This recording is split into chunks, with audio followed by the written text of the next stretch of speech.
ስንክሳር ሚያዝያ 26 የሱሲ ልጅ ሱሲኒዮስ ሰማዕት።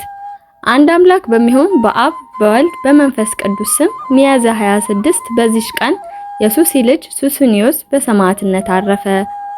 ይህም የከሃዲው ዲዮቅልጥያኖስ ወዳጅ ነበረ። የእግዚአብሔር መልአክ ተገለጠለትና ሰማዕት እንደሚሆን ነገረው። ይህንንም ነገር በልቡ አደረ። ከዚህ በኋላ አምልኮ ጣዖትን እንዲያስፋፉና እንዲያድሱ ከሹመት ደብዳቤ ጋር ንጉሱ ወደ ኒቆዲሚያ ላከው። ቅዱሱም አይቶ እጅግ አዘነ። ከዚያም ወደ እርሱ አንድ ቄስ አምጥቶ የክርስትናን ትምህርት ተምሮ ተጠመቀ። ከዚህ በኋላም ወደ አንጾኪያ ተመለሰ። ፍጥረቱ ልዩ የሆነ ልጅን ወልዳ እህቱ አገኛት። ከዚህ በፊት ሴት ልጅ ወልዳ ገላ ደሟን ጠጥታለች፣ ሰይጣን አድሮባታልና። በወፍና በከይሲ አምሳልም ይገለጣል። በሀገር ውስጥም ልጅ በሚወለድ ጊዜ ወደ እርሱ ወርዳ በስራይም ገላ ደሙን ትጠጣለች። ቅዱስ ሱሲኒዮስም ይህን ባየ ጊዜ ጦሩን አንስቶ ከልጇ ጋር እህቱን ገደላት። ልጇ የሰይጣን ልጅ ነውና።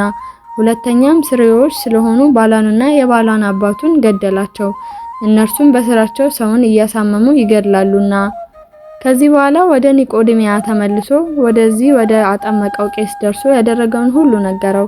ወደ ሀገሩም አንጾኪያ በተመለሰ ጊዜ ከእርሱ የሆነውን አባቱ ሱሲ ያወቀ። መገደሉንም ወዶ ከንጉስ ዘንድ ነገር ሰራበት። ያን ጊዜ ቅዱስ ሱሲኒዮስ ወደ ጣዖታት ቤት ሄዶ ወደ ሲኦል ይወርዱ ዘንድ በጌታችን በኢየሱስ ስም አዘዛቸውና ያንን ጊዜ ምድር አፏን ከፍታ አወጣቻቸው። ጣዖቱንም እንዳጠፋቸው ወሬ ተሰማ። አባቱን ዳግመኛ በንጉስ ዘንድ ከሰሰው። ታላቅ ስቃይም ያሰቃዩት ዘንድ ንጉሱ አዘዘ። በብረት ዘንጎችም ደበደቡት፣ በመንኮራኩርም አበራዩት፣ በመዶሻም ቀጥቅጠው ሁለተኛም ደግሞ እህል በሚያበራዩበት መሳሪያ አበራዩት። ከዚያም በከተማ ውስጥ ጎተቱት። የክብር ባለቤት ጌታችን ያጸናውን በስቃይ ውስጥ ያስታግሰዋል። ከቁስሉም የሚፈውሰውን መልአኩን ልኮ ያለምንም ጉዳት አስነሳው። ብዙ ሰዎች አይተው በክብር ባለቤት ጌታችን ኢየሱስ ክርስቶስ አምነው በእርሱ ምክንያት ሰማዕታት ሆኑ። ንጉስም ከማሰቃየቱ በደከመ ጊዜ ራሱን በሰይፍ ይቆርጡት ዘንድ አዘዘ። የሰማዕትነት አክሊልንም ተቀበለ። በስቃዩ ወራት በሰማዕትነት የሞቱ ቁጥራቸው 1109 ሆነ።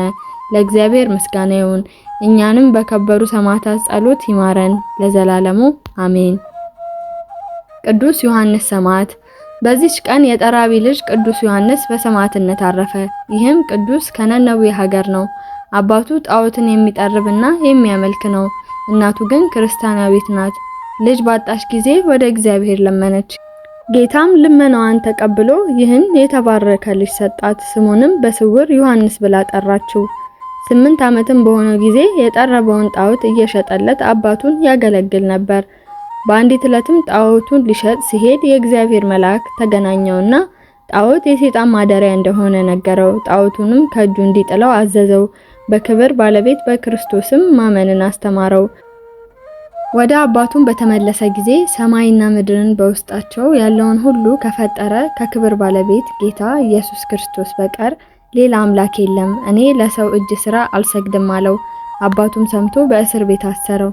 እናቱም መታ በክብር ባለቤት ክርስቶስ ስም ደሙን ያፈስ ዘንድ አጸናችው። ከዚህም በኋላ በነገራቸው ሊሸነግሉት የሀገር ሰዎች መጥተው የአባትህን አምላኮች ለምን ተውካሉት? እርሱም እኔ የሰው ልጅ ለሰራቸው ጣዖቶች አልሰግድም፣ እነርሱ የርኩሳን አጋንንት ማደሪያ ናቸውና አላቸው። አባቱንም ይሄን በሰማ ጊዜ ምሳር አንስቶ አንገቱን ቆረጠው። በድኑንም አልወደቀም፣ በደሙ እስከ ተጠመቀ ድረስ በእግሮቹ ቆመ እንጂ።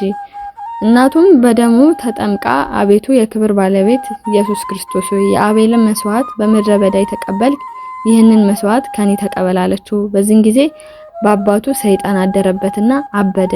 ሚስቱም ወደ ልጇ መቃብር ወስዳው ስለ እርሱ ጸለየች። ቅዱስ ዮሐንስም በሌሊት ወደ እርሱ መጥቶ አባቱን በጦር ወጋው። ሰይጣኑም ከእርሱ ወጣ። ከዚህ በኋላ በክብር ባለቤት በጌታችን ኢየሱስ ክርስቶስ አመነና በስሙ ተጠመቀ። ለእግዚአብሔርም ምስጋና ይሁን፣ በረከቱም ከኛ ጋር ለዘላለሙ ትኑር አሜን።